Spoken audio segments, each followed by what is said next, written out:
Even like the kid, like both of you guys picked up, there's places go. The kids are supposed to be, well, he made a big mistake in his life, and if he was putting things in front of himself like a father should, he would have never made those mistakes, and he would never been, as Lori said, this one thing that he did in his life mounted and built up, and now he put his children at risk. And that was the big thing with the kids. The phone calls, it was big in the book. The phone calls were they constantly called because they were haunting. And when we first wrote the screenplay, we wanted the phone calls to be just like the non-ending phone call that's, when you pick it up, what the hell are they going to say next? That scary phone call that you constantly, I don't know if you ever had those phone calls. It's never been done before in a movie either. Never. And that's what we agreed to. It was a little too much. But the book was heavy on those phone calls. Didn't have cell phones when he wrote the damn thing.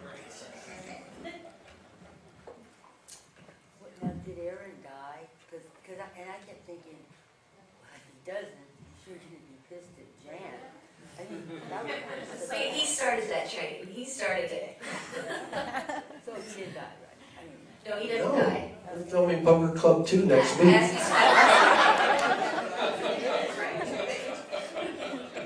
We're going to take a board game.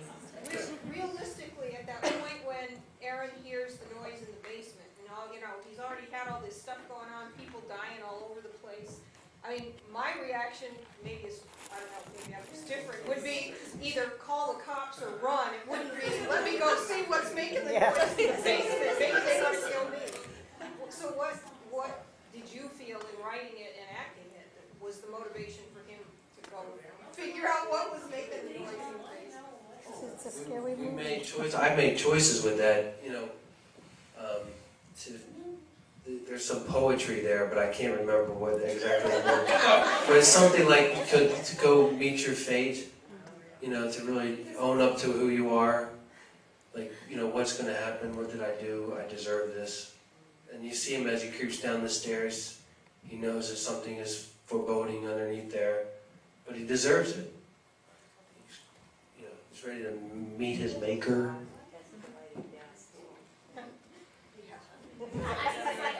Your character is, having all these regrets and all this everything, but yet, at the end, you find out the wife has right. So it's like she set up her family.